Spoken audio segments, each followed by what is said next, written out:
nous sommes sur le plateau pour démarrer questions électorales avec nos invités. Sur le plateau, je suis avec Agapit Napoléon Maforican. Bonjour. Bonjour Lionel, bonjour à tous nos téléspectateurs. Comment allez-vous, M. Maforican? Bon, ça va. Merci d'être avec nous. Vous êtes consultant politique. Vous êtes accompagné ce matin de Rufin Godjo. Bonjour. Bonjour madame. Vous allez bien? Ça va très bien. Merci également pour votre présence. Vous êtes expert électoral, vous êtes consultant formateur et directeur exécutif de Kaisetra Institute. Merci pour votre présence. Oui, Chéri Bagidi, nous sommes donc avec vous pour cette discussion. Bien sûr. Bon, nous allons démarrer cette discussion avec Monsieur Agapit Napoléon Maforican. Dites-nous, c'est quoi l'élection? Écoutez, vous posez ainsi, ça peut nous faire 1 heure, 1 ou 2 heures pour expliquer qu'est-ce qu'une élection. Disons que le principe de l'élection intervient dès lors qu'il se pose un choix à faire pour désigner des personnes devant conduire des organisations, des hommes, des structures d'une manière ou d'une autre. Donc il y a plusieurs. On parle de l'élection dès lors que la nécessité intervient, donc la nécessité apparaît de désigner un peu comme des représentants, mais qui parlent en votre nom, quelle que soit la structure, dans cette entreprise, par exemple, quand vous devez désigner des personnes qui doivent siéger au conseil d'administration, par exemple, vous vous retrouvez en assemblée du personnel, vous désignez, et le processus de désignation s'appelle élection. Donc il y a tout un processus durant lequel les personnes désignées sont habilitées dans une durée donnée à parler au nom du groupe qui est à charge de leur rendre compte régulièrement de comment les choses se passent. Donc, Très bien. Alors, Rufin Godjo, un processus électoral, bien entendu. Quelles sont peut-être les grandes étapes qu'il faut noter? Et c'est vrai qu'actuellement, le Bénin est en train d'apprêter quand même les élections législatives et peut-être rester un peu aussi dans ce cadre-là. Ok, merci beaucoup. À la suite de Agapit, il est à préciser qu'il y a les élections politiques et les élections corporatistes. Lorsque les syndicalistes élisent, on élit le recteur, on élit à la fédération de football, ce sont les élections corporatistes. Mais il y a les élections politiques, qui sont 4. Le référendum, la présidentielle, les législatives, ce qui est en cours actuellement au Bénin, et les élections locales et les élections communales. Alors, donc, comme Agapit l'a dit, n'est-ce pas, c'est le processus qui permet d'opérer un choix. Et moi, je parlerai d'élections à caractère politique, en l'occurrence les législatives. C'est le processus, c'est l'ensemble des opérations combinées qui permet aux citoyens d'opérer un choix libre. Un choix libre. Le processus varie en fonction des contextes et en fonction des pays. Un pays comme le Bénin, je dirais un pays, disons, normal. Le Bénin n'a pas connu de guerre civile, le Bénin n'a pas connu de désordre. Donc nous avons un parlement qui fonctionne, nous avons un code électoral. Et donc, il est question que la commission électorale mette en œuvre le code pour travailler. Donc, dans le cas du Bénin, c'est tout simple. C'est d'abord, comme on a commencé, savoir quels sont les partis politiques qui veulent bien aller aux élections. Et au regard de la loi, la commission électorale définit les critères pour aller aux élections. Comment ça fonctionne? Lorsque le législateur dit pour être candidat, il faut être béninois, il faut avoir 25 ans, il faut n'avoir pas été condamné et tout, oui. La commission voit, quand on dit les béninois, qu'est-ce qu'il faut? Il faut cette nationalité. Il faut avoir 25 ans, il faut avoir une date de naissance. Il faut n'avoir pas été condamné, il faut le casier judiciaire. Donc c'est comme ça que la commission dresse la liste des pièces à fournir, il faut payer le quitus fiscal, etc., etc. Alors, si on parle de façon générale, oui. C'est toute une combinaison, comme je dis, d'opérations. Aussi bien la commande de matériel électoraux, la réception des matériels électoraux, le colisage des matériels électoraux, parallèlement le recrutement des agents électoraux, la formation des agents électoraux, pour arriver à quoi? Pour s'arranger pour que le jour J, le jour du scrutin, au Bénin par exemple le 8 janvier 2023, que dans le bureau de vote, dans le poste de vote, les 3 agents électoraux prévus par la loi, le président et les 2 assesseurs, et l'ensemble du matériel électoral soit mis en place pour permettre aux citoyens d'aller voter librement. Très bien.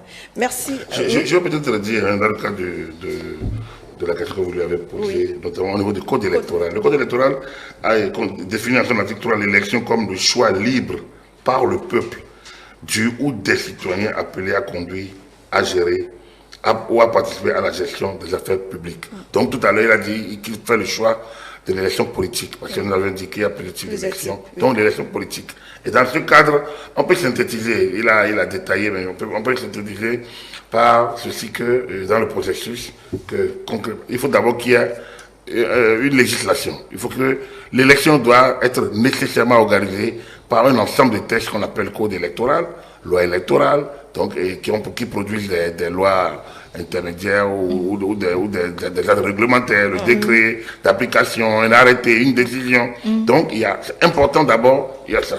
Et le code électoral ou la loi électorale crée les conditions et définit les différentes étapes, les acteurs et les actes à poser durant tout ce processus. Ensuite, dedans, il y a l'organe de gestion des élections. C'est important. Il faut y avoir un organe de gestion. Normalement, c'est un travail purement étatique. Dans les grandes démocraties, c'est le ministère en charge des questions électorales, notamment à l'intérieur ou autres, qui s'occupe de ces questions-là. Mais on a développé d'autres types d'organes de gestion des élections. Chez nous, c'est la Commission électorale nationale autonome qui a pris plusieurs formes de 1995 à aujourd'hui. Ensuite, il y a la matière première, notamment, qui est l'électeur. Ensuite, il y a les candidats. Ensuite, il y a naturellement le budget, ce qu'on appelle la logistique électorale, il en a parlé tout à l'heure en détaillant. Il y a le scrutin lui-même, donc il y a la campagne électorale, il y a le scrutin lui-même, il y a la gestion du scrutin, donc le jour du vote, il y a la gestion des résultats. Il y a ce qu'on appelle, il y a le contentieux électoral tous les actes de contentieux, on pense que c'est à la fin de l'élection, non, parfois, à chaque étape, il peut s'ouvrir un contentieux des listes électorales. Actuellement, nous sommes à la fin de la candidature, par exemple, au niveau de la Sénat, les 3 jours sont terminés. D'ailleurs, on a lu dans la presse qu'un parti a décidé de saisir la Cour constitutionnelle. Donc, nous sommes déjà là dans le contentieux des candidatures. Le contentieux des candidatures, contentieux de la campagne électorale. Bref, à chaque étape, le juge du contentieux peut être saisi pour donner raison. Donc, on appelle ça des voies de recours pour pouvoir en sortir. Donc, la loi définit une série d'actes pour permettre à chaque acteur, que vous soyez candidat, que vous soyez électeur, que vous soyez acteur de la société, tout simplement, de suivre ce processus et de le rendre, autant que faire se peut, pluriel, crédible et surtout sincère à la fin. Voilà. Très bien. Alors, nous sommes donc en train d'organiser les législatives, mais je voudrais que vous nous aidiez à faire peut-être un petit retour en arrière pour que nous puissions voir, est-ce que ce mode d'élection, disons, a toujours été le cas au Bénin? Je pense que non. Mais comment en est-on arrivé là aujourd'hui, Rufin Godio? Vous voulez parler des législatives ou bien vous voulez parler du principe même du vote? Du principe, disons, des législatives déjà. Bon, on ne va pas remonter dans l'histoire. Si on va dans l'histoire, il n'était pas permis à tous les habitants d'une cité de voter. Historiquement, ce sont les riches, ceux qui payaient les impôts, qui avaient le droit de voter uniquement au cœur de la cité. On appelle ça le vote censitaire. Après, les intellectuels ont dit non, quand même, nous avons été à l'école, nous avons lu et écrit, en plus des riches qui se pavanent, il serait bien quand même que nous qui avons le savoir, on puisse voter. Et après, ça a été ouvert à tous les citoyens, sauf les femmes. Et après, les femmes ont commencé par voter un processus, ça c'est l'histoire. Mais chaque pays fait ses options. Moi, je voudrais qu'on fasse une pause à partir de 90. En 90, nous avons fait l'option de la démocratie. Et une démocratie, forcément, implique l'organisation des élections. Et vous allez voir que depuis la conférence nationale de 90, le Bénin a organisé régulièrement des élections. D'abord avec le ministère de l'Intérieur, ensuite avec la commission électorale nationale ad hoc, puis enfin actuellement avec la commission électorale nationale permanente. Donc c'est un peu comme ça que ça se passe. Très bien. Oui, nous allons toujours rester avec vous, Monsieur Aubin Godjo. Dites-nous, pourquoi il faut forcément élire? Non. On ne peut pas dire qu'il faut forcément élire. Vous avez vu récemment en Angleterre, parallèlement au système démocratique qui fonctionne avec le Parlement, le Premier ministre, vous avez vu après le départ de la reine d'Angleterre, il n'y a pas eu élection. C'est son fils, le prince Charles, qui a pris le pouvoir, qui est devenu le roi d'Angleterre. Et dans nos anciens royaumes, il n'y avait pas d'élection. Donc, on ne peut pas dire qu'il faut les élections. Mais quand on a choisi un consensus national pour choisir la voie des élections, il faut y aller. C'est le choix qui a été fait au Bénin. Oui. Il faut aller. C'est la voie la plus juste, selon moi. Ce qui fait que ça permet aux riches, aux pauvres, à une personne du nord, du sud, de l'est, de l'ouest, un fonctionnaire, un homme d'affaires et autres, de présenter ses projets et de dire ce que cette personne peut faire pour faire évoluer le pays. Il me semble que le mot le plus juste est le moins frustrant.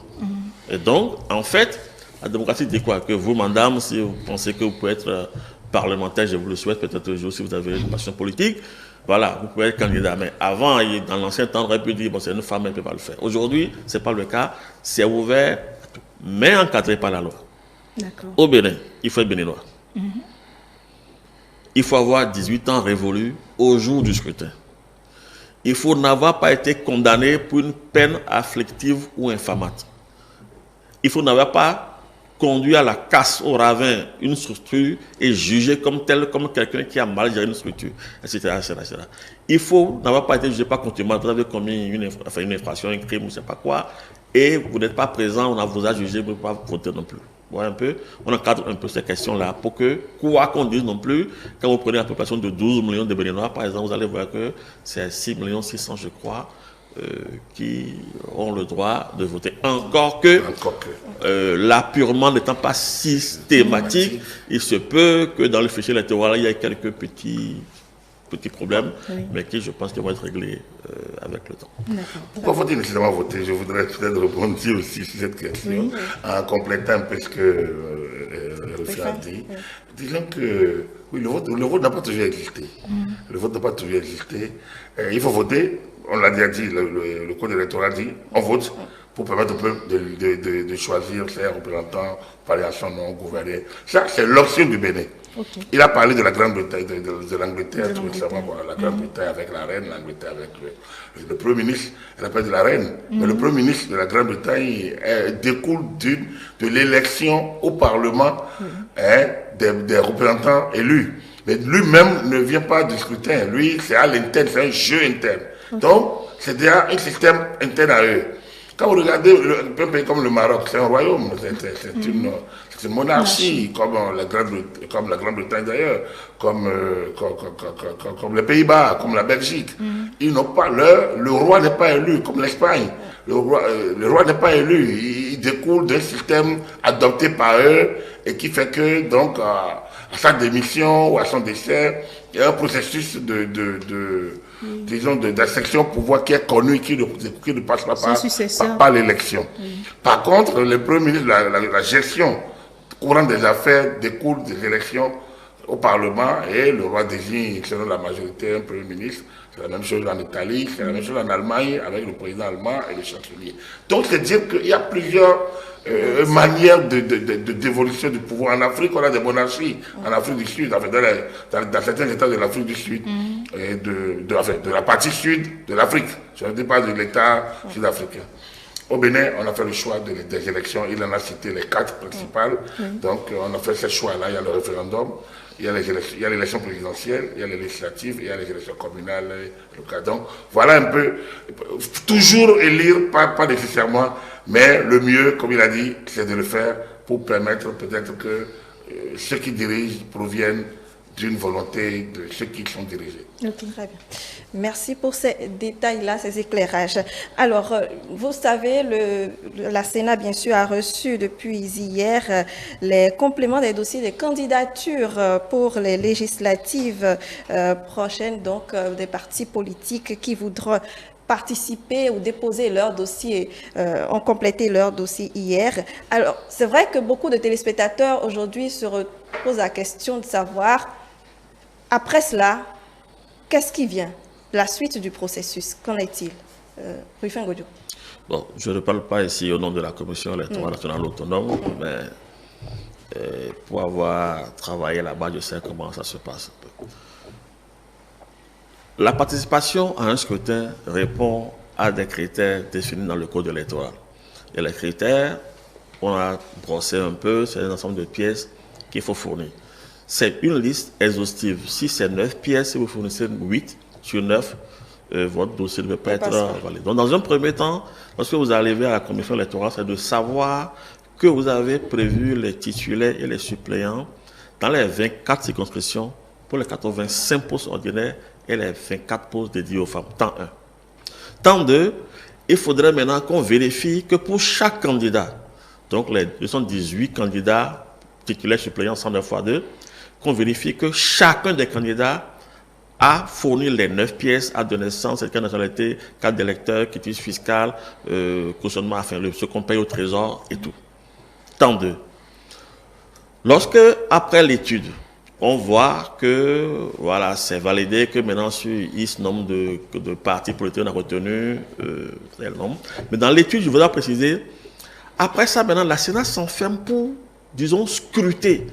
Dans le premier temps, on voit si vous avez un casier judiciaire. Mais dans le temps 2, on voit si le casier judiciaire est de moins de 3 mois. Dans le premier temps, on voit si vous avez un an de naissance. Dans le second temps, on voit si vous avez vraiment 25 ans. On va plus en profondeur pour s'assurer. Mais pourquoi on vérifie? Ce n'est pas en l'air, ce n'est pas anodin. Vous voyez, par exemple, pour mettre en place, pour élire le bureau de l'Assemblée nationale, on prend le doyen d'âge le plus jeune. OK? Oui. Et donc, c'est à l'issue du scrutin, on va à la Sénat pour savoir, mais quel âge on prend sur la naissance qui a été le plus jeune. Donc, si par erreur, par exemple, c'est pas, ou bien même on dit la loi dit 25 ans, quelqu'un a 22 ans et par inadvertance, il est élu, ça pose un gros problème. La loi dit 25 ans, il a 22 ans et pas une erreur de la commission électorale, il est élu. Donc, on vérifie avec minutie pour s'assurer que l'ensemble des critères définis par la loi. Je survole ça pour aller au point où les listes sont validées. Et qu'aujourd'hui, par exemple, je spécule, là, c'est une spéculation, hein, nous avons, disons, 5 partis politiques qui vont aux élections. À partir de là, la commission électorale les invite pour ce qu'on appelle le positionnement sur le bulletin unique. Oui. Par une procédure assez transparente devant tout le monde, devant tous les représentants des partis politiques. On s'organise pour que chaque parti politique choisisse sa position sur le bulletin unique. Et lorsque les positions, c'est-à-dire tel parti à la première place, deuxième place, supposons c'est 6 partis, 1, 2, 3, 4, 5, 6 se connaissent les places. Maintenant, la Sénat valide ça et fait le spécimen de bulletin unique que les représentants des partis politiques viennent valider pour dire nous sommes venus pour le positionnement, effectivement c'est dans notre place. Ça permet, parallèlement aux opérations de la Sénat qui continuent, aux partis politiques de commencer la campagne pour dire le jour de vote, voter à tel parti. Tu vois un peu. Et après le reste suit la logistique, la formation, le recrutement des agents électoraux qu'il y a à faire, parti, leur nom sort, ils sont formés, ils sont nommés, la commande est faite, les opérations logistiques sont mises en mal et puis le vote devient une réalité. Très bien. Donc, en s'inspirant du calendrier de la Sénat, il était donc jeudi 17. Oui. Il me semble que le positionnement, la Sénat doit convoquer les partis pour le positionnement sur le spécimen donc, du bulletin. Je pense que c'est dans le chronogramme, si je ne me trompe. C'est le prochain acte. Donc, entre hier, la clôture du dépôt des compléments, et demain 17, le positionnement. C'est ce que cette journée permettra de comprendre un peu qui a pu se mettre à jour ou pas sur les 7 parties encore en liste, en attendant que le contentieux ouvert par le parti NFN puisse donner sa suite. D'accord. Alors, quand on dit bien souvent en période électorale, on dit également tension. Nous avons eu des dernières élections, quelques tensions également, quelques situations qui n'ont sûrement pas plu à tous les téléspectateurs qui nous suivent. Est-ce que forcément ça doit en être ainsi? Agapi, tu restes avec vous d'abord. L'élection, c'est pour gagner des postes, comme on le dit, c'est pour avoir le droit ou les privilèges. Dans le cadre de nos élections politiques, ces élections nous servent à désigner, dans le cas actuel, des députés ou des honorables, comme on les appelle, honorables députés. Ils sont élus pour 4 ans. Oui. Dans le cadre de cette élection-ci, le mandat est spécialement de 3 ans pour pouvoir nous conduire vers les élections générales de 2026. Mais sur le principe, il me semble même que dès 2026, ils seront élus pour 5 ans pour coller également aux élections générales désormais l'alignement des mandats. Donc, être élu, c'est être parmi les meilleurs, c'est être désigné par ses pairs pour pouvoir conduire sa destinée. Qui n'en veut pas, sauf si vous n'avez pas cette ambition-là. Mais dès lors que vous candidatez, c'est pour quand même être parmi ceux-là. Donc, c'est logique qu'il y ait un peu de tension. Quand lorsque tout à l'heure j'ai regardé le sport, on a parlé de la Coupe du Monde, sur le terrain, il y a toujours des tensions. Quand il y a une compétition, il y a la tension. C'est pour ça qu'il y a le juge de la compétition, il y a le juge du terrain. Donc, dans le cas d'espèce, la Sénat est l'organe de gestion des élections, il y a la Cour constitutionnelle qui gère le contentieux, il y a l'État qui gère la police, mais qui n'intervient pas de manière directe dans le processus. Chacun doit jouer son rôle pour que cela puisse fonctionner. C'est-à-dire que la tension est parfois inhérente à la période, mais parfois j'ai l'impression que nous surjouons. Et moi, particulièrement, j'ai l'impression parfois que nous évoquons trop cette tension comme si c'était quelque chose d'anormal. Et au nom de la paix, tout le monde crie la paix, bon. Et au point de créer une situation de friction au sein des populations. Pour moi, la période électorale, je l'ai assimilé un peu. Bon, il y a une grossesse, oui, il y a les caprices. Elle est désirée. C'est pas un état de maladie, la grossesse. La grossesse, c'est quand même un moment délicat où il faut faire attention à ci, il faut faire attention à ça, il faut faire un suivi médical, il faut un suivi psychologique, il faut se gérer, la nutrition, les médicaments à prendre, qui ne doivent pas perturber. Donc, c'est des moments particulièrement délicat où la personne, la femme, doit se contrôler sur plusieurs aspects.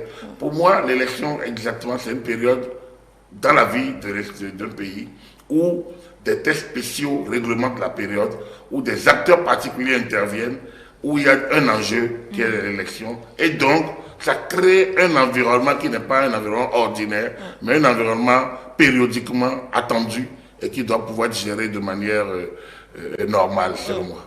Très bien. Alors, c'est vrai, vous disiez tantôt qu'on se focalise un peu trop sur cette tension, mais moi, je me pose la question de savoir, est-ce que justement, il n'y a pas un seuil à ne pas franchir? Il faut accepter les tensions, oui, mais à un niveau donné, il faut mettre une certaine limite, Rufin Gojo. Oui, merci beaucoup. C'est une période électorale, une période festive, une période de saine tension. C'est-à-dire que vous défendez vos idées. Écoutez, vous allez voir, par circonscription, le nombre est limité. C'est 109 places. Il n'y aura pas 110 députés.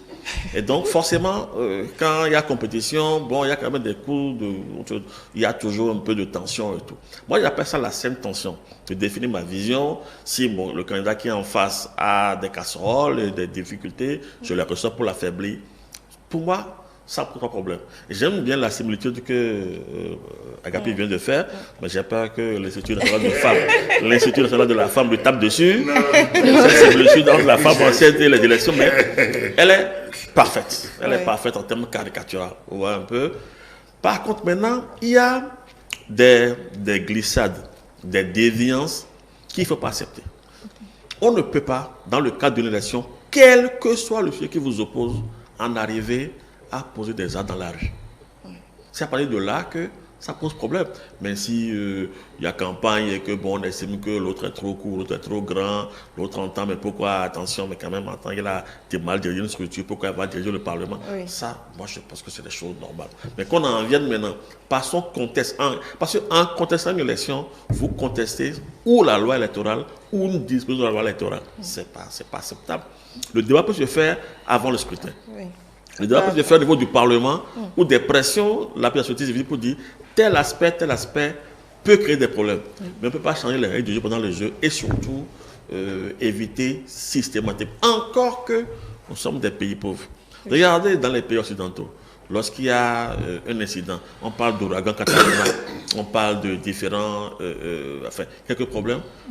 Dans le pays, c'est comme si ce n'est pas magique. Après quelques semaines, tout est réparé. tout est réparé en Occident. Mais chez nous, quand il y a des casses, on fait combien de temps? Et puis, c'est l'argent qui va faire les routes, qui va faire les hôpitaux, qui va faire les écoles, qui va reconstruire. Ce n'est pas la peine. Et notre jeunesse a besoin d'autres choses que d'être enrôlée pour faire des casses. On n'est pas encore... c'est pas le Bénin, on est plus élégant. Nous, c'est la blague, c'est la raillerie, oui. C'est la moquerie, puis les tapes amicales, quelques coups de jeu de coude, et puis on avance, mais pas vraiment en arriver maintenant à brûler des édifices, à s'en prendre à des personnalités. Il faudrait que le Bénin renoue avec l'élégance qu'on nous connaît, aussi bien au plan national qu'au plan international. Quand vous avez sorti un peu, tous ceux qui connaissent le Bénin ont de ce pays-là, notre pays, une impression flamboyante. Oui. Ouais, un peu. Merci beaucoup, Rufin Godjo. Vous êtes expert électoral, vous êtes consultant formateur, vous êtes le directeur exécutif de CAICEDRA Institute. C'était un plaisir d'être avec vous. Plaisir partagé. Merci également pour votre présence à mes côtés. Agapit Napoléon Maforican, merci. Vous êtes notre consultant politique sur notre chaîne E-Télé. Merci également pour vos éclairages de ce matin. Mesdames, Messieurs, ce sera désormais ainsi chaque matin avec nos invités. 30 minutes, voire 40 minutes d'échange sur une thématique donc ayant rapport aux élections pour vous permettre de mieux comprendre le processus, pour vous permettre de mieux accompagner tout simplement ces élections ou les prochaines d'ailleurs qui vont venir au Bénin. Nous espérons donc vous avoir donné assez d'informations sur ce sujet-là de l'élection et rendez-vous demain absolument pour un autre sujet.